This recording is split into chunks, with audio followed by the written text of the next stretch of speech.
Anak, kinabi ka na naman. Ma, Saan ka na naman ba galing? dyan lang po ma. Nahuli daw ang pinsan mo ah. Nahuli po? Oo, nahuli daw ng pulis. Kaya ikaw, huwag ka nagdidikit sa mga pinsan mo. Mag-aral kang mabuti para hindi ka matulad sa mga pinsan mo. Kumain ka na ba? Opo, kumain na po ako. Sige ma, pasok lang sa kwarto. O sige, magpahinga ka na. Ma, magpapaalam po sana ako. Saan ka na pupunta? Sasama po kila tita sa hearing po.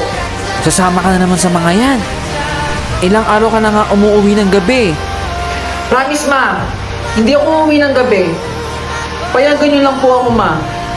Ay nako, ang kulit-kulit mo. Hindi naman po sa ganun ma. Sige na nga.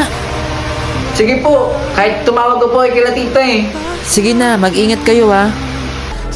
Diyos ko, andyan na yung anak ko. Huwag ka mag-alala anak, gagawin ko ang lahat. Pinsan, Kuya, huwag ka mag-alala. Tutulungan ka namin. Pwede tayo makahingi sa mga libreng abogado. Kaya huwag ka na mag-isip ha. Nandito kaming pamilya mo, tutulungan ka.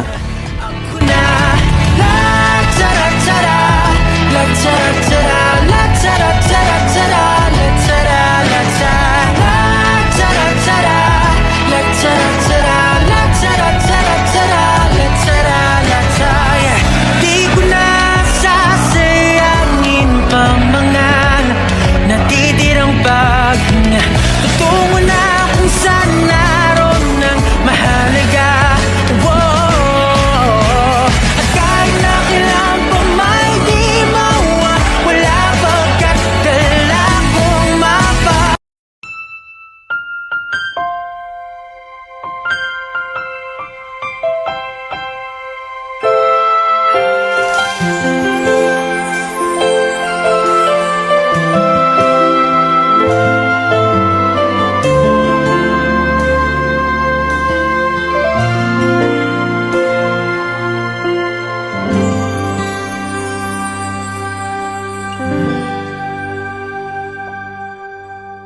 Nooy umibig na ako, subalit nasaktan ng puso.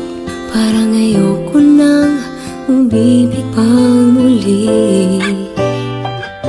May takot na nadarama na muli ay maranasan. Ayoko nang masaktan muli ang puso ko.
at nagmumuni-muni ang tanong sa aking sarili, saan ako nagkamali? Bakit sa iyo pa nagkagusto?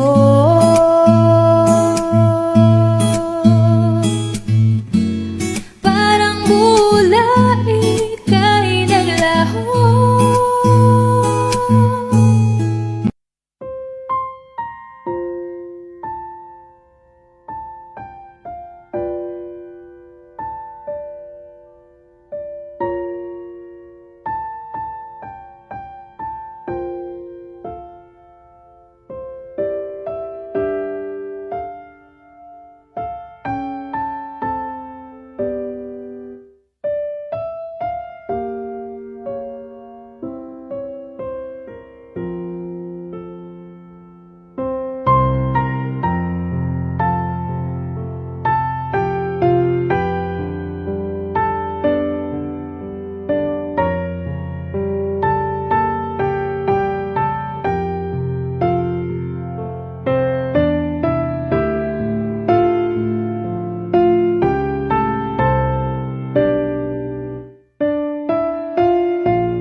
Ma!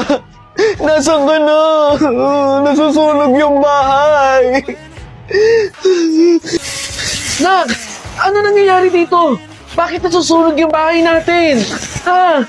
Ang sabi po may sumabog daw pong gasol sa kusina eh! Nandun po si Joshua! Tulang! Tulang! Bombero! Ma! Anong gagawin natin? Si Joshua! Tulungan niyo kami! Ay, ito po. Mani po. Ibibigay ko nga sana kay Joshua to eh. Ito kasi yung inaantay niyang regalo ko para sa kanya. Eh kaso, wala na siya. Ma, pwede mo namang ibigay sa akin yan eh. Anak mo rin naman po ako, di ba? Oo anak, naiintindihan ko. Pero sa ngayon, pwede bang ilagay ko muna sa kabaong ni Joshua to? Sige po. Joshua anak ko, para sa'yo to. Opo, paantay lang po yung kape, opo. Eh ano na po bang lead? Kung hindi po ang pagsabog ng gasol ang dahilan, eh ano po? Sinadya? Ng anak ko? Paano nangyari yun? Salamat dito ma sa sapatos na binigay mo. Napakaganda po. Ma, yun sa akin po. Huwag ka nang umasang bibigyan ka ni Mama. Nakakalimutan mo bang ampun ka lang dito? Ako pa din yung tunay na anak ni Mama. Ampun ka lang. Kahit kailan, hindi mo malalasap yung mga bagay na binibigay sa amin ng nanay ko. Dahil ako ang tunay na anak at hindi ikaw, ampon! Pasensya na, Joshua. Demanding ang ampon na yan. Ampon ako, di ba? Joshua, ikaw ang tunay na anak. Manda ka sa gagawin ko.